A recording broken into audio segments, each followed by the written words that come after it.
Good evening, ladies and gentlemen. Welcome to another episode of Breaking the Code. My name is Tim. This guy over here is Jamie, and this is One Topic, No Script. And today we're going to be talking about continuity in comics. Does it matter? Now, Jamie, this again was a topic that you came up with, and this is a great one to sit down and have a conversation about because I mean, like this, I think in comic book community and fandom and stuff like Mhm. that, this has a wide range of opinions. So I'm going to go ahead and take this one to start. So Go i'm going for to it. i'm going to say with the big two sometimes, but like for example, when the big two do their stories like Spider-Man or the X-Men or Avengers or anything like that. Hey, yeah, real It's fast. You say big two, and then just name off all Marvel titles. Like, how well, is that a yeah. thing? Well, because DC deserves its own moment to shine. Okay, fair But enough. like when the writers go in there and they figure out what plot they want to do and things like that, Mhm. there's so much history from before they came to it, or if they're coming back to it again. Uh, a lot of them just kind of pick and choose or cherry pick pieces from continuity that they want to use, and then they Right. disregard the rest. Or if a change was made in the past, then they can revert that change and effectively wipe out the continuity. Redcon it. Case in point, One More Day. Uh, That seems like one that everyone goes to. well, I mean, think about it though. What was it? Quesada didn't like the fact that Mary Jane and Peter Parker were married, and he wanted to bring Peter Parker back to being a single college student again. And what happened? You had immense fan backlash, and it's like you said, it's something people bring up, and for good reason, Yeah, because I mean, it's an event in comic history that a lot of people really dislike. But moving over to DC, uh, how many times can you count on your hands within the past 10 years that they have rebooted their entire universe? less than Marvel. You think so? Because I mean, like, Okay, what? let me take the reins here for a minute because I Go for it. absolutely hate when people do this, Okay, go ahead. and it bothers me because it's the fact that, and I'm a DC thumper. I'll be the first to Mhm. admit, like, if you look at my statistics on CLZ, shout out to CLZ, by the way, for always keeping me organized. And being grandfathered in. Yes, also that was great too. And reaching 7,000 issues. That Ooh, milestone happened. congratulations. Um, no, DC. Let's just take it from Flashpoint. We had Flashpoint. Okay. And Okay, that's very recent as far as like comic books go. that's still 10 years. Yep. Flashpoint, yeah, and then we go into New 52. New 52 went into Convergence and Mhm. DCU. For those that don't remember, this goes into the continuity process of it too. DCU was its own line and thing. Mhm. From 52, we go into Rebirth. So And okay, then from Rebirth, flashpoints. now we got DC Infinite. So you got Flashpoint and then the New 52. Those are two restarts. Then you have Convergence, then you have Rebirth, and now you have Infinite, I right? would count, yeah. Well, yes, I would count. See, DCU was more of a, which we're talking about today. Mm-hmm. But no, when it comes to like the DCU, Mm-hmm. DCU was supposed to be almost like New 52 experimental. It came in the kind of the middle. Was that the thing that DC did to give writers the opportunity to write stories based off of characters from any point in DC's history? Is that what Yeah. that was? That okay, I know what you're Yeah, talking about. that so we got like Grayson out of the deal. We got Yep. Arsenal and Red Hood. We got Mhm. all these great stories that still kind of tied into continuity, and they did. So I wouldn't really count But they were, DCU yeah. into that as far as continuity counts. So I Mhm. say there'd be four like soft reboots to hard reboots Mhm. together.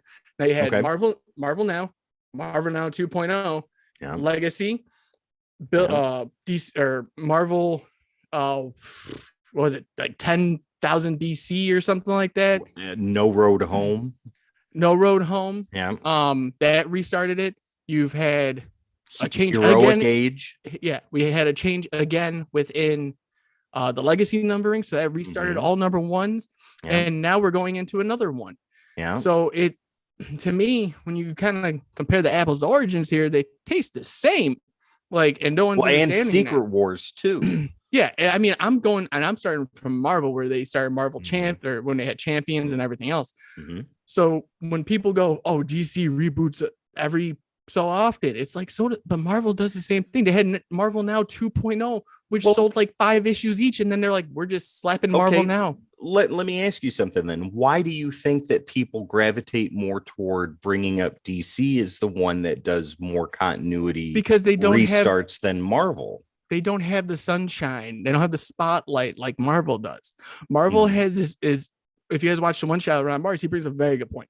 Mhm. They're an intellectual property. Words I can't say out loud, obviously. Jamie gonna learn to speak one day. Like, it's gonna be great.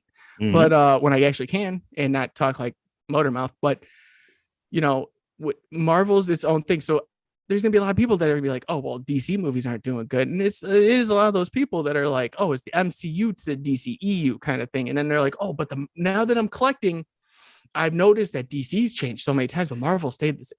Marvel On has a not stayed the same. on a side tangent for 2 seconds, One, people that, two. well, a little longer. Okay. I think the DCEU movies got off to a rocky start, but have found their footing. And I haven't had a problem with any DCEU movie, with the exception of Birds of Prey, but it was still entertaining enough for me to buy it. Okay. Yes. That I Tangent would. over. Okay. Okay. Yeah. But no, but you have this like spotlight on the MCU Mm-hmm. and Disney and everything else. I mean, they got the Yeah. rights to Star Wars, they got the rights to Yeah. everything for Marvel. Yeah, you're gonna look at DC and be like, those guys. Yeah, no.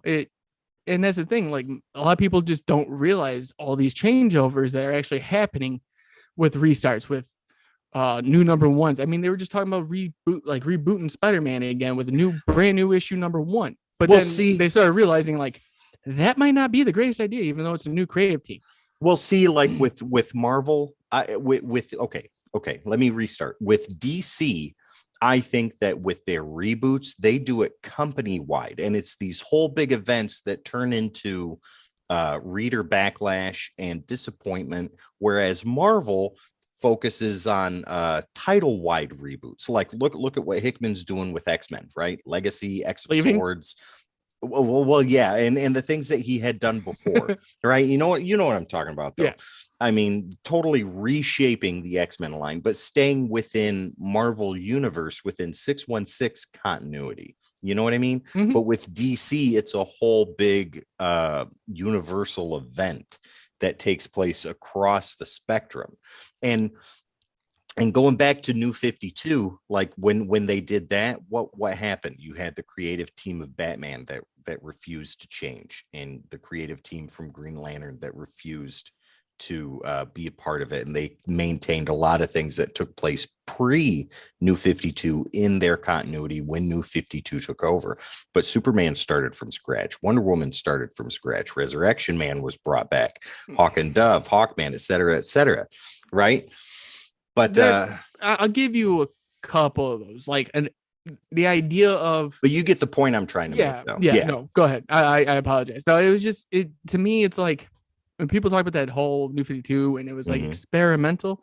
I like New 52. I thought it was a great idea. My first thing I've ever started collecting, like really collecting. I'm working on. If you guys haven't watched any episodes, is New 52 whole series. Like, and how far into it are you?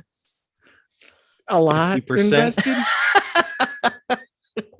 I have Batgirl New 52 sitting on my shelf over here because of the fact that like I still get an issue every week trying to keep up. Yeah. So no, but I understand where you're coming from. And New 52 was this great idea, but with continuity, like you said, with reboots and everything, like continuity needs to matter in the books. It needs to matter too, though. Yeah. So like if you took, let's just say, like you could reboot Moon Knight in any way. Yeah. Like you could take that character and you could have a 12 issue with Bendis that was not the greatest, but people still liked it. Or you could have it with McKay right now. And that goes back to what I was saying before about Marvel doing the title reboots. And when a creative team comes in, they either continue with what took place the previous issue backwards, or they totally disregard it and they put on their own spin. And good old Tone kind of drives that point home. He says, I agree, DC's reboots tend to be universal resets, but Marvel tends to just change a title's creative team specific to that title. Yeah, and the thing is, though, it's like, how can I put it? It feels like a soft reboot on things. This is getting into like a whole nother topic, but I still like it, so we're gonna go with it anyways. Go for it. But with the whole continuity aspect, let's look at New 52 when they came in.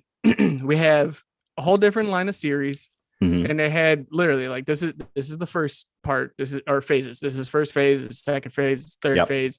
And once you go on to fourth and fifth, you started seeing like Dial H for Hero. You started seeing the Batmites, the Bizarros. You started seeing the Penguin Pride and Prejudice. See, I do keep up with reading. So like, it wasn't really like a bad decision. Most people will go, "Hey, New 52 was just a lackluster event that was a great idea at first, and it turned nothing." Turned in great. Some of my favorite stories I've ever read are part of that series. My personal opinion on New 52 is I think it was a great concept that if the entire creative team of all titles was behind, could have turned into something absolutely amazing. But you had people that pushed back and they're like, no, I'm not going to do that. I don't want to do that. That's not happening here. No, and that's fine, but this is what I'm trying to get to. At least within those titles, those certain titles, if something major let's take not a death in the family. Okay. Right? Yep. But all issue 15s or 16s, I think it was 15. If I'm wrong, Tom, 15, I believe. Make sure I'm right here. But 15, it was everybody had it. Like they had the Joker cover with the face underneath. Yep. And then when you opened it, it was the actual the character cover pertaining to that title. Yes. Yeah. So it like the best thing about that is they always reference something going on. So if you were reading, I don't know, let's just say like we looked at Batman. Yeah. Okay. We had the whole death in the family thing. And then you look at something like, let's say Batgirl, right? Inside, you're always going to see reference Batman issue number 25 or 15. And for what's going on here. You know, what they're talking about, or look at Red Hood and the Outlaws number, 16. Some of the most iconic things like covers came from those for me, but they still kept within the continuity. There was storytelling within the story. Green Lantern, for example, Godhead had so many different tie-ins. It was that they were all referenced. Everyone knew what was happening in that story. Rise of the Third Army was still referenced in every single aspect of continuity at that time. When you had the Flash and everything that was going on with him, every issue that the Flash was part of or anybody Flash family adjacent had that, hey, by the way, check this out. Look at Forever Evil. Everything that was everywhere. That was in every single book. Yep. Every book had one of those like 7.1 or whatever it was with the villain on the cover. Yeah. It was issue 23. It was 23.1, 2, and 3. Some only got 1 and 2. Others got more. Yeah. But it you see the continuity with it. You see how well they worked with it. And that's the thing that people don't seem to remember is continuity ran throughout this whole series. Okay. Well, let me ask you this. You look real fast. You look at a Marvel. For me, they would literally take whatever they thought was hot at the time, throw it at the wall as hard as they could and see how it sticked. Spider-Gwen didn't even make it to the end of like the 6-issue miniseries that they wanted, and they put it in a trade form instead. Yeah. Wakanda Forever, which was supposed to be one of the greatest like ideas I've read in a solicitation for a Marvel title, it was solicited. I had it pre-ordered, ready to go. And did they cancel it right before it was supposed to come out because the pre-orders just weren't there? That's so ridiculous. But that was supposed to be a main contributor into Black Panther. How do you take that out and be like, now we got to rewrite our whole script because this was formed around this? Well, let me ask you this. When do you think, and New 52 included, from last week's drops in comic shops all the way back to Action Comics #1, when do you think comics as a whole or company specific had the tightest continuity? When do you think that was? Because I've got my own opinion on that, but I want to hear what you have to say first. Okay, so if I'm gonna go with both titles, and remember this is coming off Marvel and DC. I'm not talking indies. No, we're talking the big two right now. Yeah, we'll get to the indies in a minute. I would say 2015 was the best time I've seen in continuity wise, because we had New 52, which added, I already explained that. Mm-hmm. And then you look at something like Marvel and their events. Mm-hmm. Like everybody had a book. It's a great thing to do. Everybody's part of it. Great. Mm-hmm. What about outside an event? What happens when Spider-Man's swinging through a panel in the background? Like, you don't have that anymore. You know what I mean? Like, Johnny's not like, hey, there's my buddy. Like, no, and characters don't show up like they used to in books. and then you have like these great, and I'm not knocking them. You look at something like a Deceased. You look at something like a Dark Ages. Now you look at something like a Dark Knights of Steel. Dark Knights of Steel. Yeah. You know, these books are self-contained in their own right, and they're just amazing. Like they're great. But the thing is like, okay, they're great, but why can't I get this greatness put in to the same effort? Well, see, and a lot of people have the same concerns you do, because I read somewhere, I can't remember where I read it, but somebody said that Elseworld stories and What If stories, Marvel and DC, are selling better than main titles because they are just better, more contained stories. People are more interested in those. They're more interested because it's an idea that you can use. You're not gonna be able to pull off like a Dark Ages in main continuity. No, wiping out characters left and right. Absolutely not. Your Game of Thrones in them. There's no way. Yeah, no. Same thing with Deceased. Mm-hmm. And it's just like, it's cool because of the fact that you can kind of get that new feel. And that's the thing that people want. Like I always say, people want change until they get change, and then they don't want it no more. Yeah. It's always going to be like that. And then once they see these, like, oh, it's only 12 issues. Let me check it out. Not 198 running, you know, like, and we're still getting the same thing with creative team changes. And this was a good idea here, but we lost it and retconned it later.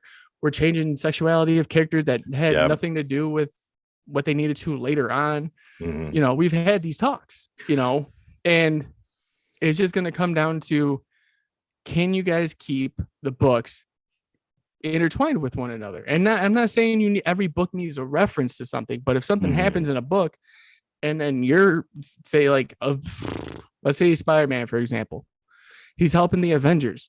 And in one book, in his solo book, he's like, oh yeah, well, I was busy. See, you know, Avengers 26 for why he was busy. Like, keep that in line. Leave the little editor's notes in there so people could be like, I want to know what he was doing and why his mask is missing. Like, you need that. Well, let me go ahead and answer that question then. So I think that as far as Marvel is concerned, there were 2 points that really stick out to me when continuity was at its tightest, most cohesive. And that would be the mid 80s through the late 90s, and then around the Civil War area, maybe a little before, and right up to Brand New Day. Right up to that I think is Marvel's peak periods of being really consistent with their continuity. In DC, I think it has to be pointed out that like really, really tight continuity, even as confusing as DC can get, 52. That I think is pinnacle continuity wise, because they pulled the Trinity out and they focused for a whole year on C and D list characters, and they brought a lot of characters up to the spotlight. And who would have thought Booster Gold would ever have been relevant that much? No kidding. What was that character that he was in, like right in the beginning part of 52? Was it Supernova or something like that? Is that what his name was? I can't remember. You know, something close to that. But he was like playing like Batman, or he was playing Superman. Yeah. But and then DC with their tightness and continuity, the Crisis event, the first one, Crisis on Infinite Earths. I think that also was a time when they were really, really tight with continuity. But I want to bring up another company that that had a good idea to start in the beginning, but it just kind of floundered and all the creative teams went their separate ways. And that's Image.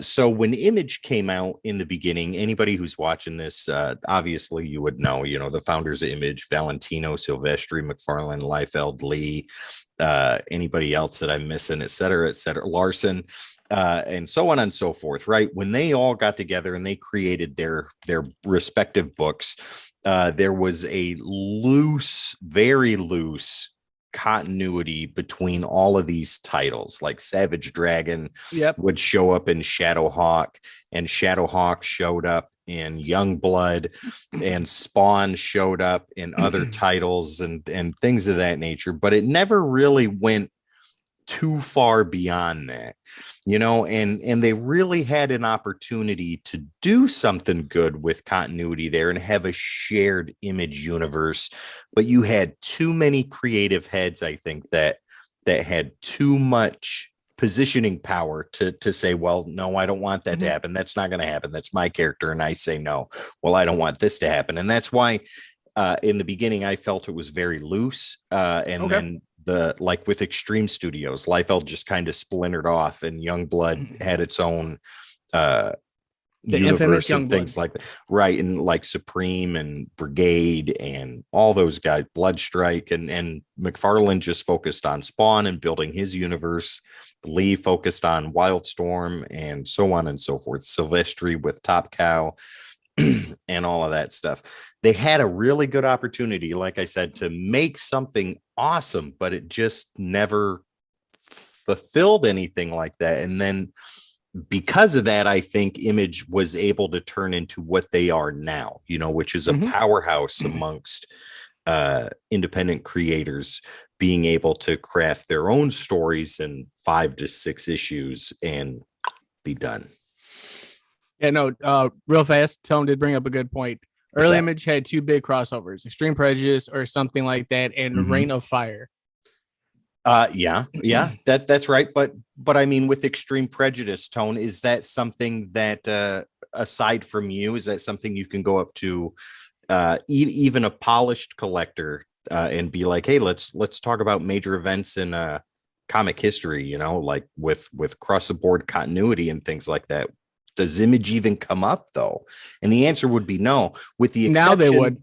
Well, yeah, but I mean, with the exception of Deathmate, like with the company crossover, Valiant and Image doing that together, that was a cluster duck of epic proportions, and that also could have been something good, but you had too many people up at the top that too many people's hands in the cookie jar making creative decisions for everybody, and nobody wanted to work together, and it was absolutely bananas.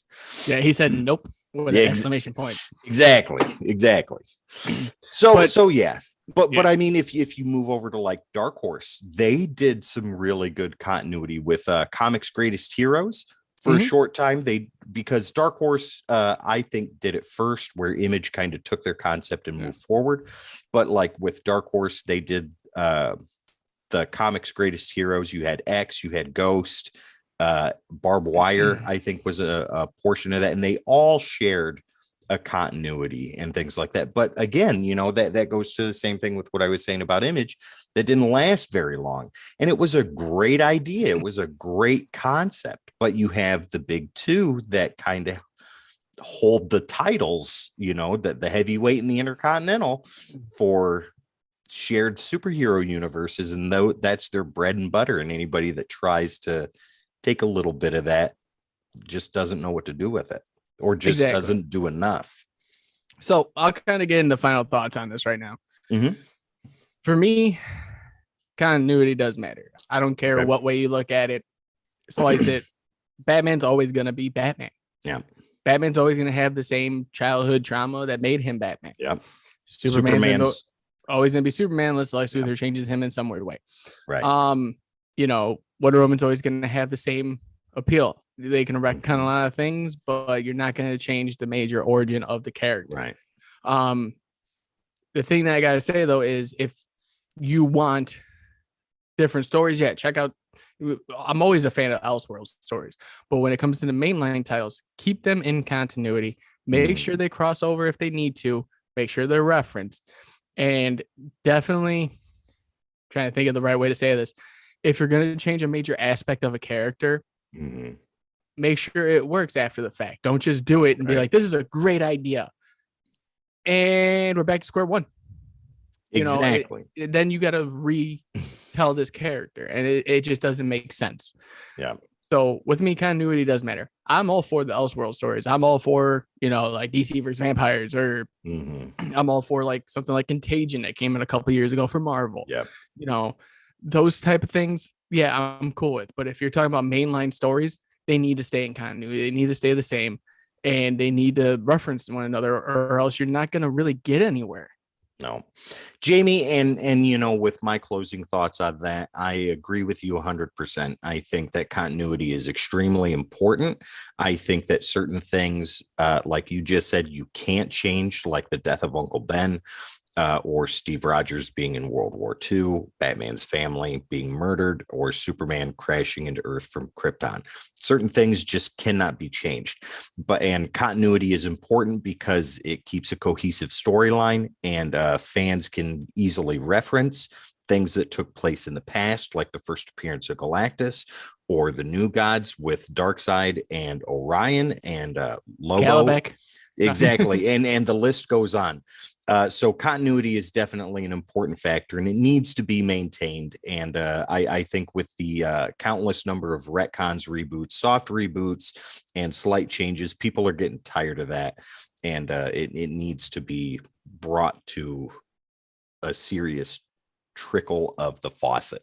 All right, Jamie, with all that being said, before we get out of here tonight, is there anything else you want to say to our wonderful fans that are watching this right now?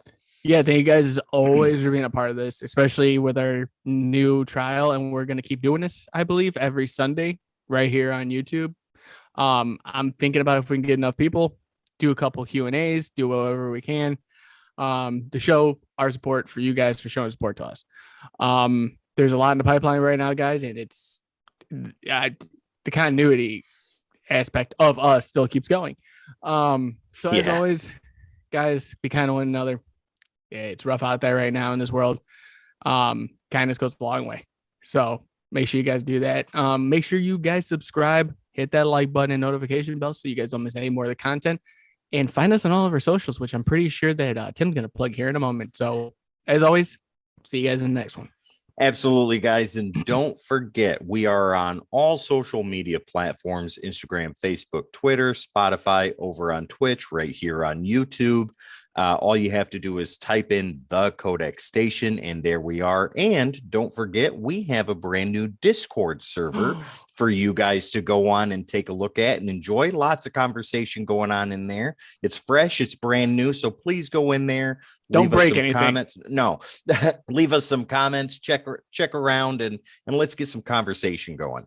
It's real easy to find. All you got to do is type in the Codex Station on Discord, or again on any social media platform or wherever podcasts are streamed, and you'll find us there.